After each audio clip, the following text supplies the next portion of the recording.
Welcome to Have You Read It, the channel where we bring books to life one summary at a time.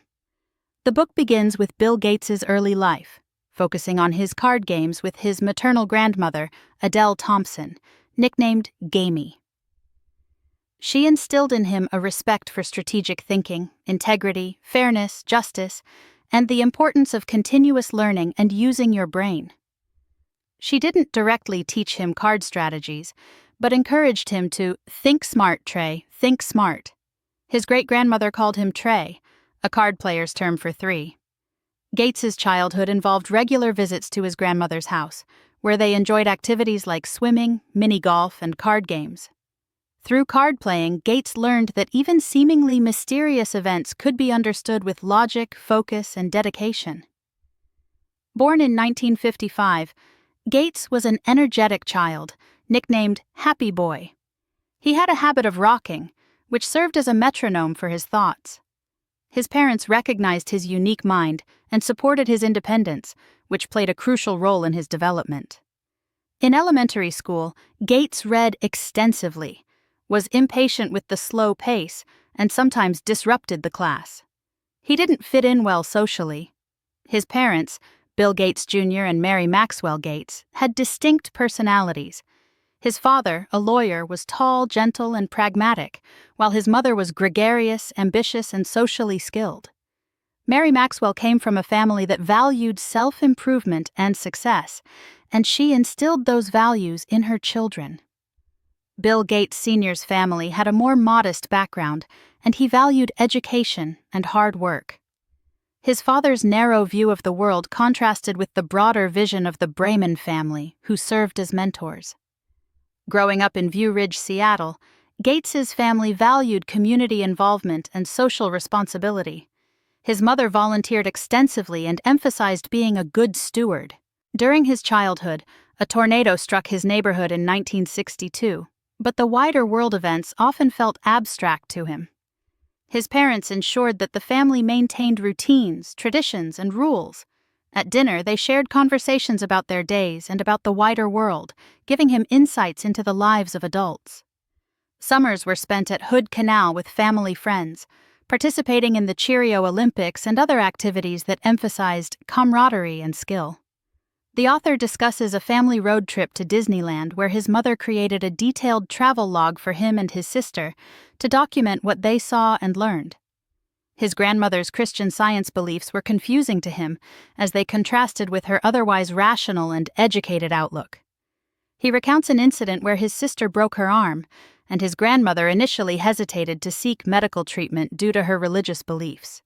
He describes attending the University Congregational Church, where the minister, Dale Turner, combined scripture with progressive views. Reading became a significant part of his life. He found answers to many things through reading books, and his grandmother supported his habit. He would spend hours at the Northeast Seattle Library and the basement of Gamey's house reading Life magazines. Socially, he felt like an outsider and was baffled by why other kids didn't see things his way. His mother pushed him into situations that would force him to socialize, like Cub Scouts, where he learned how to sell and compete. In fourth grade, he was an energetic student who asked many questions but struggled to fit in. One teacher, Hazel Carlson, recognized this and gave him extra attention. His brash personality made him act out, bringing a cow lung to class as a show-and-tell item. He was assigned to the library as an assistant, where he discovered the Dewey Decimal System and treated the job like a game. His family moved to Laurelhurst, and he had to adjust to a new school and make new friends. With the move, he lost his role in the library. At Laurelhurst Elementary, Gates initially tried to be a class clown to gain acceptance. A teacher recommended that he repeat the 5th grade, but his parents didn't follow her advice. He met a kindred spirit named Stan Youngs, also known as Boomer, with whom he formed a close friendship. The birth of his younger sister, Libby, led to the family needing more space. This coincided with them leaving View Ridge and joining a new community in Laurelhurst. Around age 9, he entered a rebellious phase and questioned his parents' authority, particularly his mother. His parents enrolled in a parent effectiveness training course to help deal with his behavior. His parents sought help from a social worker, Dr. Charles Cressy, who helped him see his parents as allies and encouraged him to focus on developing his skills. The social worker's advice to his parents was to give it up and allow him more freedom. The author's parents exposed him to adult conversations and civic engagement, attending municipal league meetings and discussing political issues at the dinner table. In 5th grade, Gates discovered the world of computers, which would become a significant part of his identity. Starting 5th grade, Gates had a different experience at school, and in this new school he needed to make friends from scratch. At his new school, he started to make a name for himself as a joke teller in class. With these factors combined, the author's parents decide to give him the gift of attending Lakeside, a private school far from their new home. Lakeside was nothing like what he thought. It was a misnamed school, an environment unlike what the author was used to. Enrolling at Lakeside School in 7th grade marked a turning point in his life, where he had the first chance to use a computer. As a new kid with few friends, he tried to be a show-off with bad grades so people wouldn't think less of him. The act didn't work, so he tried his hand and a group project. A Group A mothers used a rummage sale to raise money so that Lakeside could rent a computer and pay for computer time. Paul Allen, a sophomore, challenged him, and with that challenge, they were off to the races with computers. His teachers, Bill Dougal and Fred Wright, did not set rules and did not provide instructions. But the author found his way. Kent Evans and Gates bonded during a camping trip and became best friends. Together, the two worked to conquer the unknown waters that the new technology created. Kent Evans invited him to join a group who would have computer battles to solve difficult problems, which fueled his desire for success. Paul Allen challenged Gates by challenging his intellect and betting against his capabilities. Kent knew how to do something different and made it their personal mission to prove Paul Allen wrong. There was a mix of friendship and brotherhood which was often put to the test. Still, all four stayed very close friends through the challenging work. With few guidebooks, the group scavenged old paper, magazines, and textbooks to find their way into this new world. The only downside to this new environment was that the machine was often shut off, and grades suffered as a result. Then Monique Rona wrote Lakeside and said she'd give the students free time on her computer in exchange for helping her find bugs in her software. With it, the group had free access to a computer. There was a rule to it. The computer has a problem, you needed to report it. Because of this partnership, the author's parents dropped him off at the old Buick dealership that would become their office. They were able to push the computer to its limits, but the partnership didn't last long. Computer Center Corp. Had all the testing it needed and decided to not renew the deal and to kick the group out. The author snuck into C-Cubed and knew that there was a login window of opportunity to pretend to be an admin. Gates and Allen got caught and were immediately banned from using the computers at C-Cubed for good. That summer, Gamey, who had been in a long-term habit of helping and assisting the young author and the family, found a way to influence circumstances. Since both Gamey and his mother had a network to tap into, they got word that it was possible to get back into computer work. It was decided that they would make it happen. In order to be a great partner, Fred and Robert realized they needed to take advantage of the situation and make something bigger out of it, in order to grow as a whole person. The group turned their new love for computers into helping others as tutors and class partners to each other. But during it all, Gammy and his mother saw his heart wasn't really into the venture, or wasn't fully into it and sought a new path. The new path turned out to be politics. The author and Kent learned from each other in a lot of positive ways, and sought to improve each other along the way. They would spend the hours in the computer lab in a friendly competition. Kent started an introductory course in mountain climbing at the University of Washington and would call the author when he was in the mountains. One night, he didn't call. The headmaster of Lakeside called the author and told him that there had been an accident. Kent had died climbing. The shock of the news spread fast. From that day on, he and the other members of the group knew life would never be the same. The author decided to stay the course and finish the program. Paul, as always, provided support and guidance through the difficult time, Together, Paul and the author finished the program and provided a new release for the world to use. They also worked together as a power duo. The world was now theirs for taking. As the chapter closes, the author reflects about his time and experiences with Kent and states that nothing would have been done without him. In the end, the world would never know or understand how valuable Kent was. Now, age 17 in 1973, and having gained an unusual talent, connections, and notoriety, Gates began applying to colleges. Even before applying, the author was certain his path would include using his talent, but which path was yet to be determined. In the essay, it would come to pass that the author wasn't as truthful about his intentions, but the world would soon see if this was true or not. During those years, the country was in tumult, but it would come down to the same thing time and time again. What did the author need to do next in order to be on the proper life path? His success was set to his internal compass, not the outside world. The author found that there were several key components that would go into the makings of success, including intellect, focus, intellect to name a few.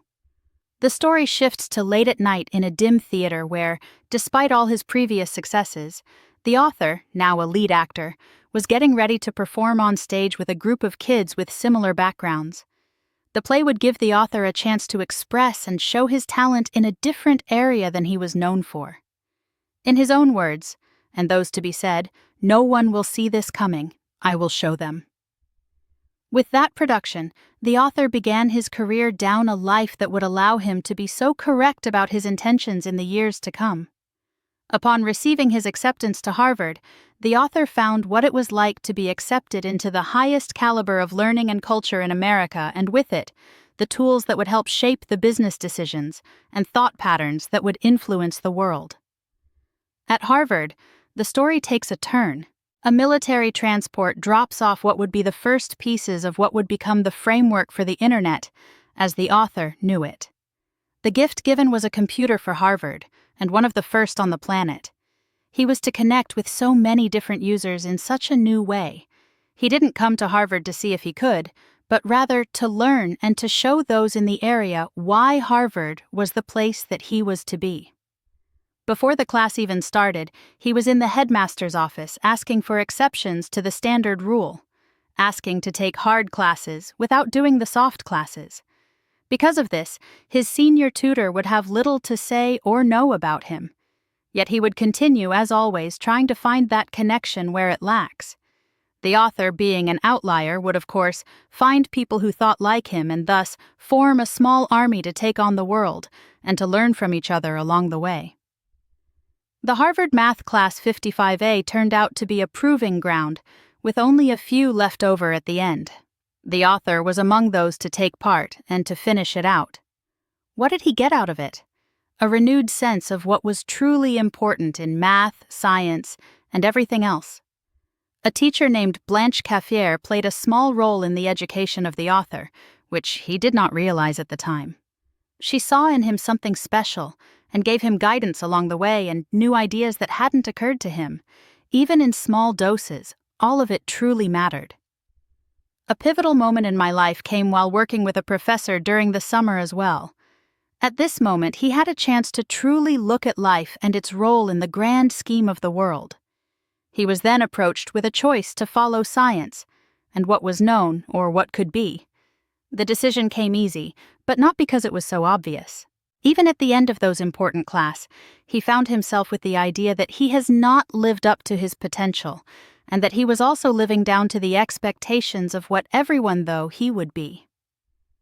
A chance conversation, an overheard remark, gave way to an aha moment. In life, what one does isn't the only factor. It's about who you are and how you act. That statement changed his life forever. Upon leaving the class to join a new group, the author would now have a full picture as to what he should focus on for the rest of his days, to that day forward. At the moment of reflection, the author went back in his mind and remembered the times in his youth when he was with family and at church, and he then realized those were the key there at church. They would come together, and he would recall the exact moment that he found himself again, while looking at the pews and remembering all those good times he wanted to start giving to the community once again.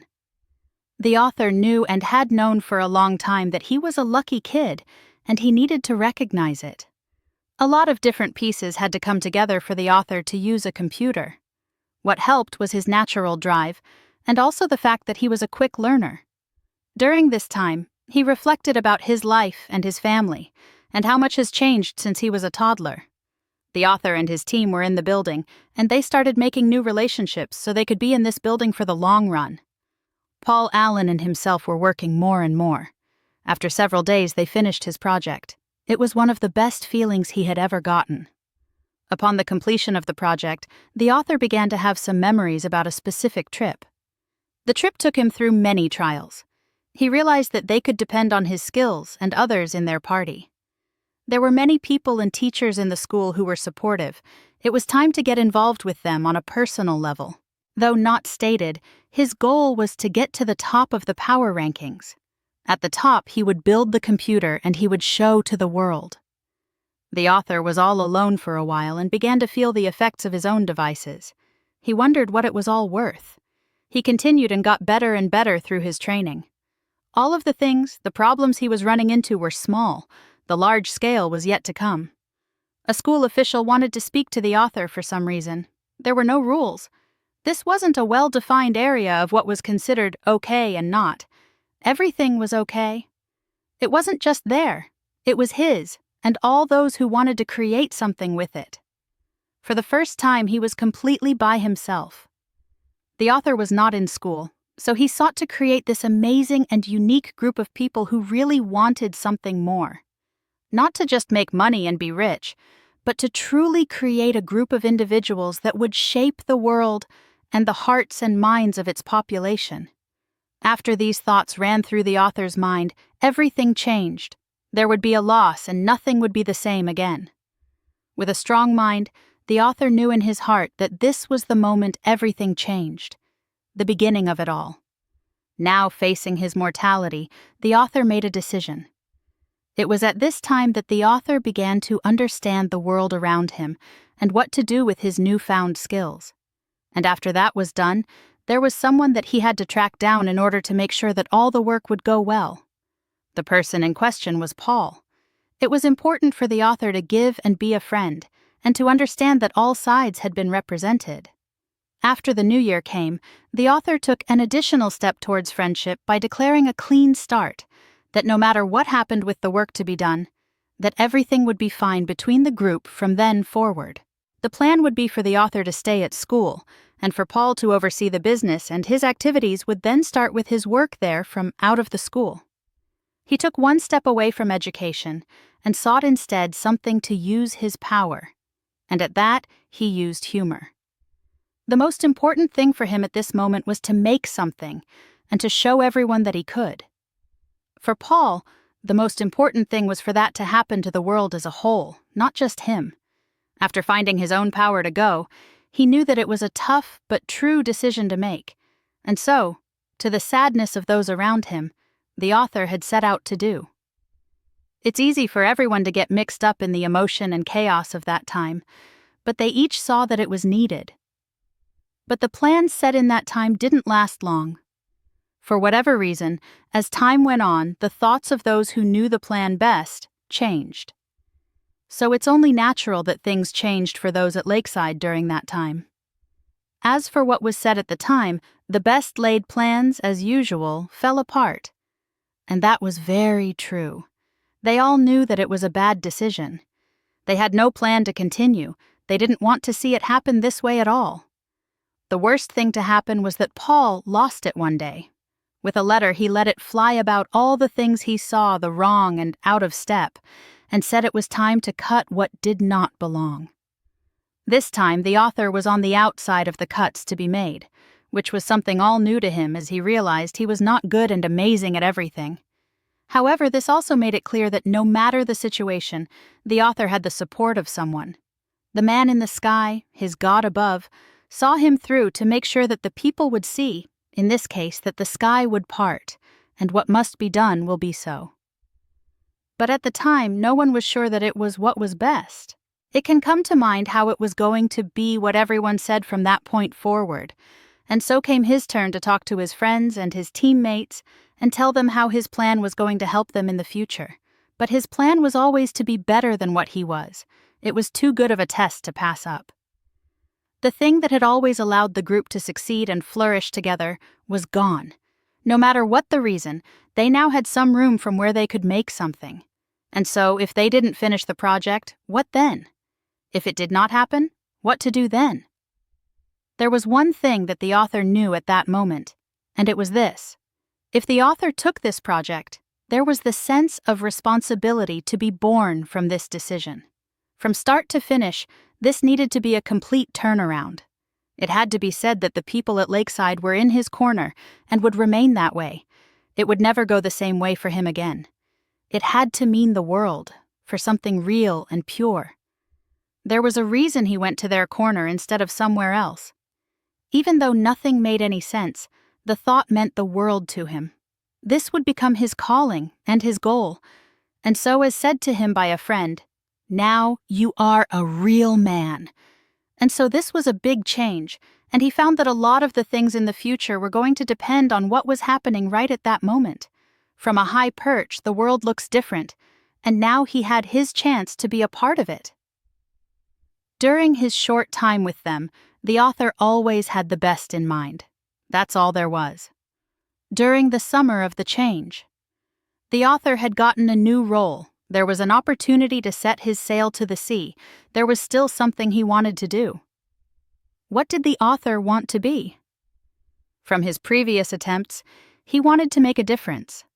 All he knew was that there were people who loved to do what he loved to do, and they were amazing. So he had that going for him as well.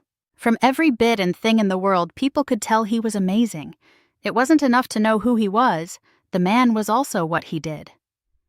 The chapter now moves on to talk about someone who had a problem and to tell him that they would be there every step of the way. That person was in deep, and they needed an amazing friend in their deepest time of needs. It would then cut to a time jump that in the grand timeline was short, but yet lifetimes for those who were living in the moment.